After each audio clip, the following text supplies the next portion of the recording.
أعوذ بالله السميع العليم من الشيطان الرجيم بسم الله الرحمن الرحيم الحمد لله رب العالمين الذي أحل نكاحا وحرم السفاح وأوعد لمن قرب إليها عذابا أليما والصلاة والسلام على أشرف المرسلين سيدنا محمد وعلى آله وأصحابه الذي قال تناكحوا وتكاثروا لأباهي بكم الأمم يوم القيامة. Louange à Dieu, le Seigneur de l'univers, qui a rendu licite le mariage et qui a rendu illicite l'abomination, la fornication, et qui a permis à toute personne qui va s'approcher de l'abomination un châtiment énorme, un grand châtiment.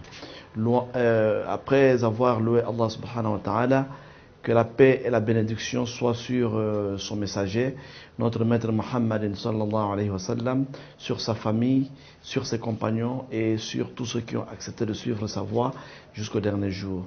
Le prophète Muhammad sallallahu alayhi wa sallam qui nous a dit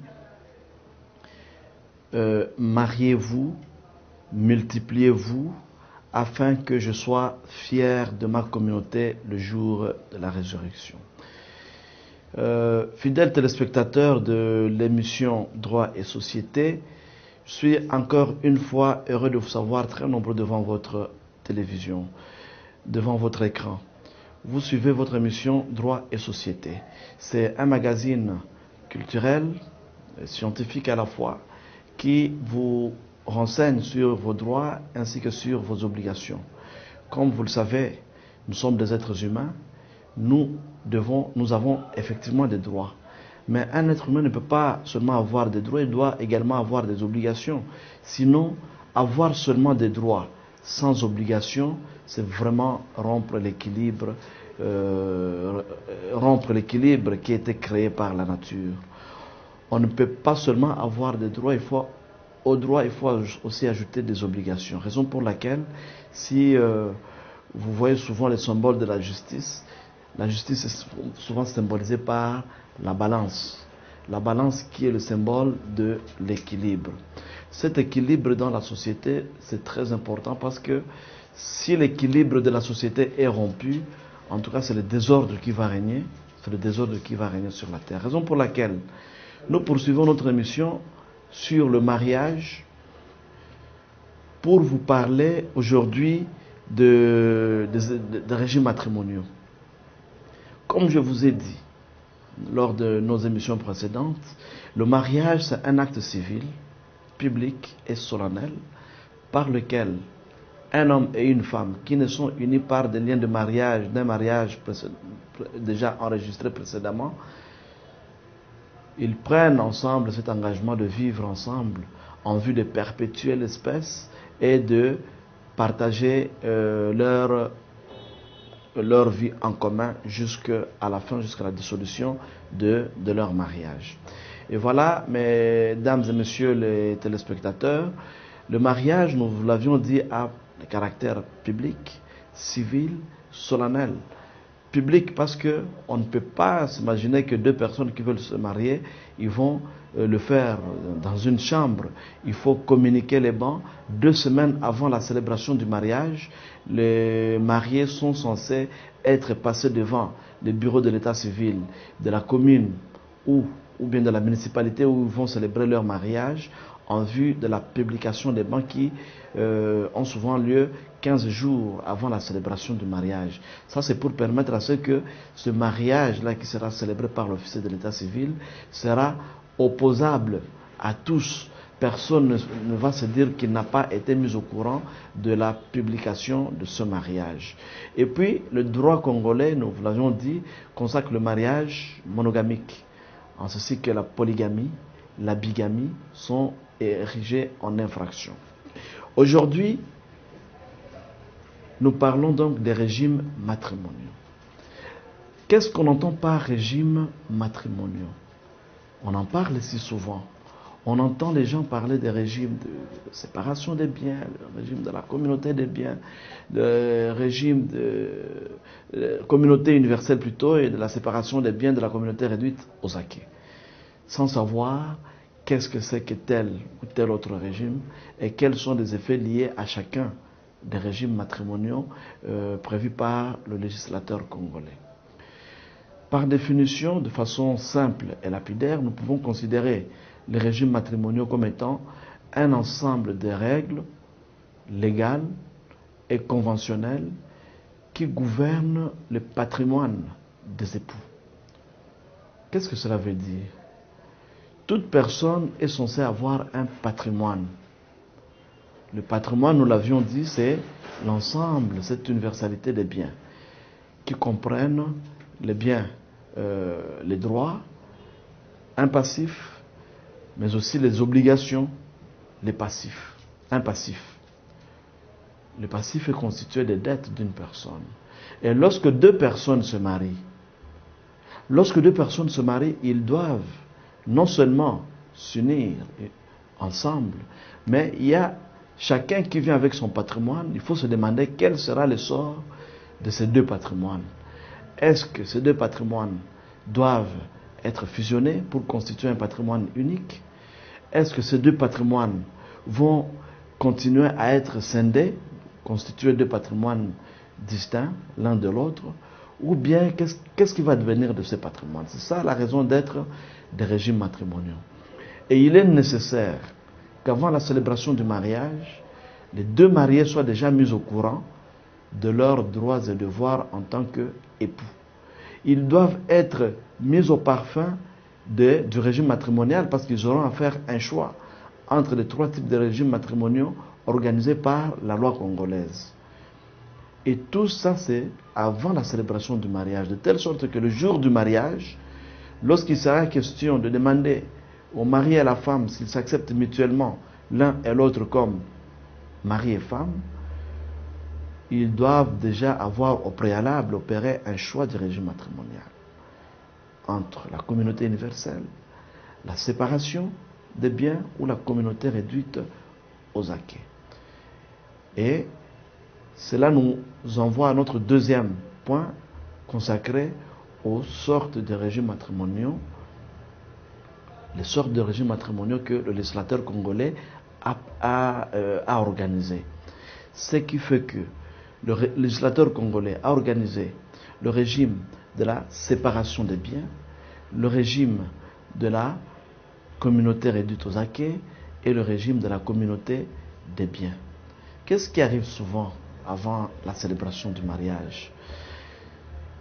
Nous sommes dans un monde tellement capitaliste que lorsque quelqu'un veut se marier, il ne voit pas ce qu'il va donner à l'autre, mais il voit ce qu'il attend de l'autre. Pourtant, pour qu'il y ait vraiment un mariage harmonieux, où le couple va rester vraiment toute leur vie, toute la vie conjugale, sans beaucoup d'accrocs, il faudrait qu'il y ait cette miséricorde réciproque. Pour ceux qui lisent le Coran, je crois que même dans le Coran, même dans la Bible, c'est clairement dit. Et un seul verset du Coran où Dieu dit وَمِنْ آيَاتِهِ أَنْ خَلَقَ لَكُمْ مِنْ أَنفُسِكُمْ أَزْوَاجًا لِتَسْكُنُوا إِلَيْهَا وَجَعَلَ بَيْنَكُمْ مَوَدَّةً وَرَحْمَةً. Parmi les signes de la miséricorde de Dieu, c'est d'avoir créé pour vous des épouses. Ces épouses, il les a tirées de vos côtes, afin qu'il y ait mawaddatan wa rahma, afin qu'il y ait amour et miséricorde entre vous. Lorsque vous dites que vous vous unissez pour qu'il y ait amour et miséricorde, ce n'est pas pour que chacun puisse tirer la corde de son côté.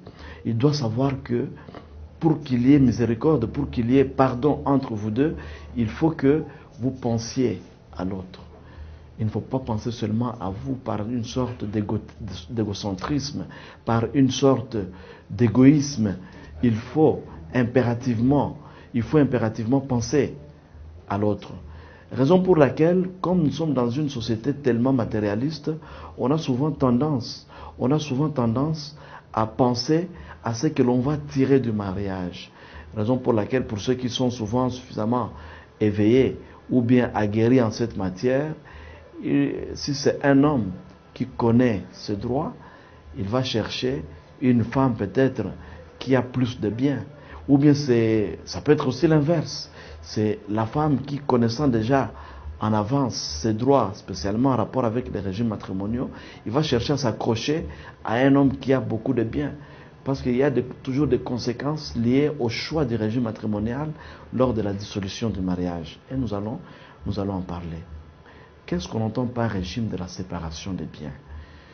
Je crois que, comme je suis censé être suivi par des téléspectateurs qui n'ont pas le langage technique en droit, il est nécessaire que je vous explique comme ceci.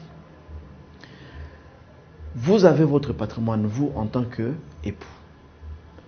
Vous aussi, en tant qu'épouse, vous avez votre patrimoine. Parce que le patrimoine est toujours lié à la personne, parce qu'il n'existe pas de personne sans patrimoine. Et il n'existe pas de patrimoine sans personne. On ne peut pas voir un patrimoine qui est en déshérence. Parce que vous vous unissez, vous devez définir les règles du jeu en avance. La séparation des biens, cela veut dire que dès lors que vous vous acceptez mutuellement comme mari et femme, chacun va garder son patrimoine. Même tous les biens qu'il aura acquis pendant le mariage, ça reste des biens propres à chacun des époux.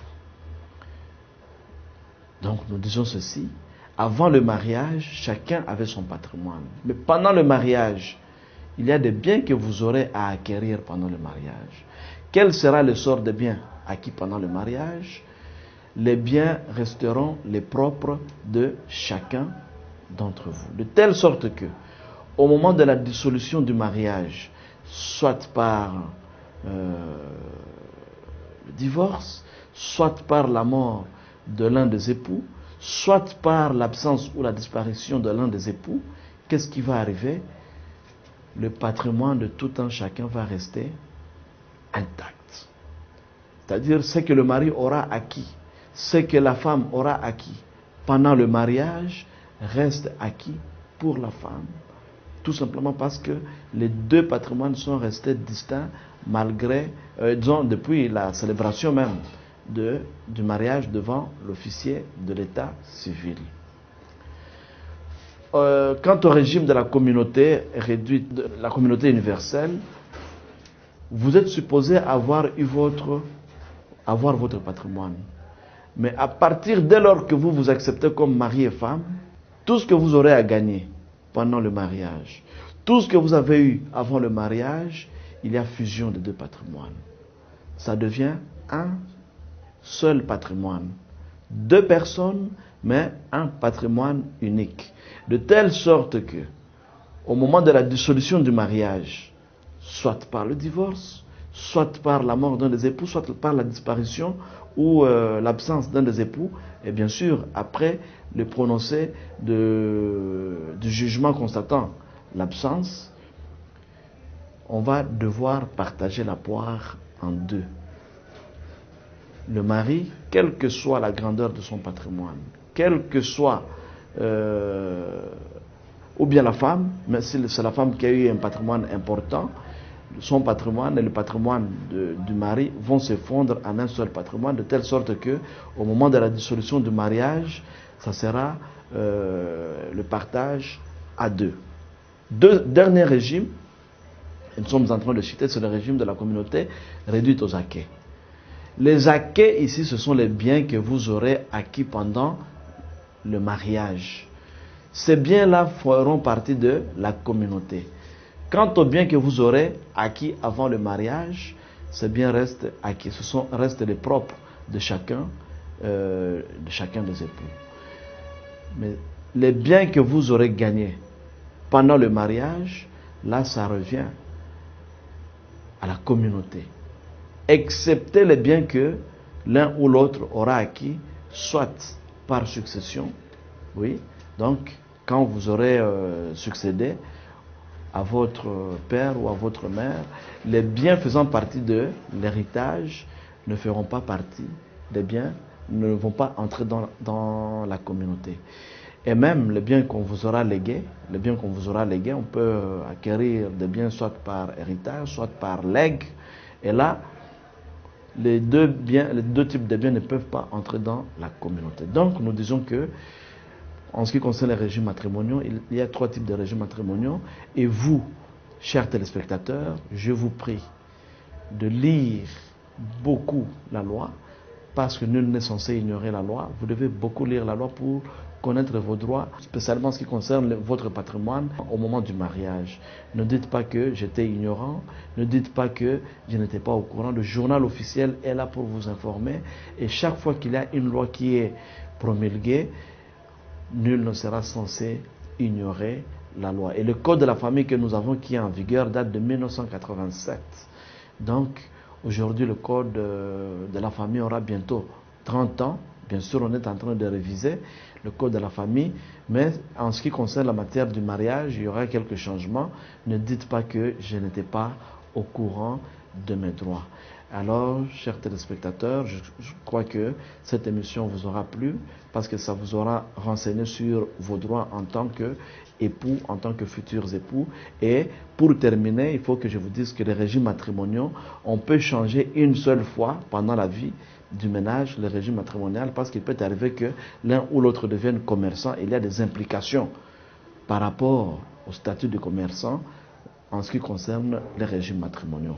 Voilà, mes chers téléspectateurs, je suis très heureux de vous avoir nombreux devant votre écran pour suivre cette émission qui vous renseigne sur vos droits et devoirs en tant que citoyen. Je termine par là. Wassalamu alaikum wa rahmatullahi wa barakatuh.